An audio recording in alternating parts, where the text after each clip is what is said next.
Narito na ang pangalawang tagpo ng kwento ni Busay. Kung hindi nyo pa napakinggan ang part 1 nito, hanapin nyo lang ang Mahusay na Sabongero. Ang kwentong ito ay hango sa tunay na buhay. Karanasan ito ng malayong kamag-anak ni Lanuli na itago na lang natin sa pangalang Busay. Taong 1973, Murcia, Negros Occidental. Teka nga pala, ano nga palang sinadya mo rito? Huwag mong sabihin sa akin ha. Wika nito. Pero hindi na natuloy ang sasabihin niya dahil dinugtungan ito ni Busay. Naipasa na ng tiyuhin ko ang karunungan niya, Nino, at pinapapunta niya ako rito para magsanay. Wika nito. At hagalpak na naman sa kakatawa ang ninong niya.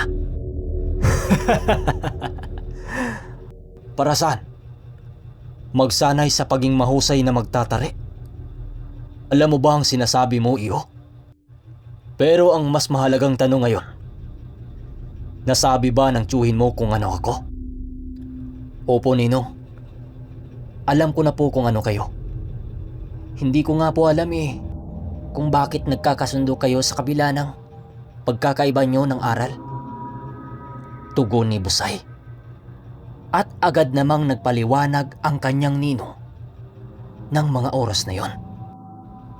Kami ng tiyuhin mo ang parehong nag-aral sa mahusay na babaylan na kung tawagin sa amin ay hilog. Hindi gaya sa ibang lahing ito, ang may taglay na aral ay pili lamang. Kagaya ko at ng iyong tiyuhin, nag-aral kami ng sabay. Pero para kaming pinagbiyak na nyo. Pariha ang nagturo pero magkaiba ang kakayahan. Siya ay naging albularyong suhig na mahilig sa larong sabong. At ako naman ay isang manlalason. Wika ng ninong ni Busay. Dagdag pa nito, magaman isa siyang manlalason, kailanman ay hindi niya ito nagagamit. Dahil ang naging papel niya ay protektahan ang kumpare niya sa lahat na lakad nito dahil palagi itong dumadayo ng sabong.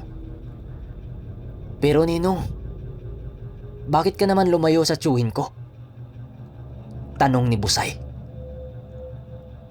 Nakagawa ko ng isang bagay na lubusan kong pinagsisisihan at hindi kinaya ng konsensya ko, kaya pinili kong lumayo sa tiyuhin mo. Tugon nito at agad tumayo at lumabas ng bahay. At nakita niyang kinuha nito ang isang tandang na nasa bungon ng bahay nito. Sinunda naman ito ni Busay dahil wala naman siyang magawa doon. Tika Ninong, saan po kayo? Tanong niya. Sa bayan, lalaban ng sabong. Ay tika, may pera ka ba dyan?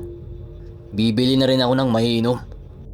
Alam ng tiyuhin mo ang bisyo ko, pero pinili pa rin niyang papuntahin ka rito. Wala kang kinabukasan sa akin, iyo. Tugon nito. Wala na ngang nagawa si Busay, kundi sumunod dito. Medyo hapon na nang makarating sila ng sabungan, dahil mas inuna pa nang binili ng tiyuhin niya yung lambanog. At habang naglalakad sila papunta sa sabungan, pinagtitinginan sila ng mga magsasabong sa kanilang dinaraanan. Nakikita mo ba ang mga taong yan, Busay? Yan ang mga sabongerong mapanghusga. Yan din ang dahilan kung bakit ako lumayo sa tiyuhin mong mahilig din sa larong sabong. Dahil ayaw kong madamay siya sa panghusga ng mga tao, ginawa ko ito. Wika nito. At agad nang napaupo sa isang mesa sa tapat ng sabungan nang nagtitinda ng tuba. Habang naroroon sila, naisip na rin ni Busay na samahan ang ninong niya na uminom, na baka magsalaysay ito ng buong pangyayari. At hindi nga siya nagkamali. Nakailang tagay pa lamang silang dalawa at nang magsimula ng magkwento ang ninong niya. Alam mo ba, Busay? Walang sino mang makakatalo sa mga manok namin ng tiyuhin mo nung naglalaro pa siya nito. Kahit na sino pa o kahit na ano pang klaseng salamangkero, ang tiyuhin mo ang pinakamahusay na magtatari sa lugar na ito. Wika nito. At habang nagtatagal ang pagkukwento nito, ay palalim ng palalim naman ang mga bagay na sinasabi ng kanyang ninong, hanggang sa sinalaysay nito ang dahilan kung bakit siya humiwalay ng landas sa kumpare nito. Balik tayo ng maraming taon. Noong mga panahong wala pa si Busay sa pangangalaga ng tiyuhin niya, magkasama sa mundo ng sabong itong si Uloy at yung tiyuhin niya. Kagaya nga ng sinabi ni Uloy, siya ang tagapagbantay ng tiyuhin ni Busay habang lumalaban ito ng sabong. Subalit isang araw, inimbitahan sila ng kauri nilang nag-aalaga din ng mga manok na may nakalabang mga mambabarang, ang mga ito na mga sabongero din. Subalit ang hindi nila alam na hindi lang pala isa ang makakalaban nila. Sa unang pagkakataon, nasaksihan nila ng sabay-sabay na tumungo ang mga mambabarang sa lugar nito para labanan sila ng tigbakay. Hindi na nga nagkakaundagaga ang tiyuhin ni Busay ng mga oras na yon, at habang nilalabanan niya ang mga mambabarang, ay inalalaya naman siya ni Uloy. Lahat ng karga nila ay inilapat sa mga ilalabang manok at pareho silang nakahanda. Habang tumulong ang tiyuhin ni Busay sa laban ng isang sabongero walang ano-ano, ay binitawan ng kalabang mambabarang ang kanyang manok, pero lahat ng karga ng tiyuhin niya at ng lalaking tinulungan nito kumalas mismo sa kanilang panlaban. Kaya dali-dali itong pinigilan ni Uloy sa pamamagitan ng pagpapalipad ng mga usal niya.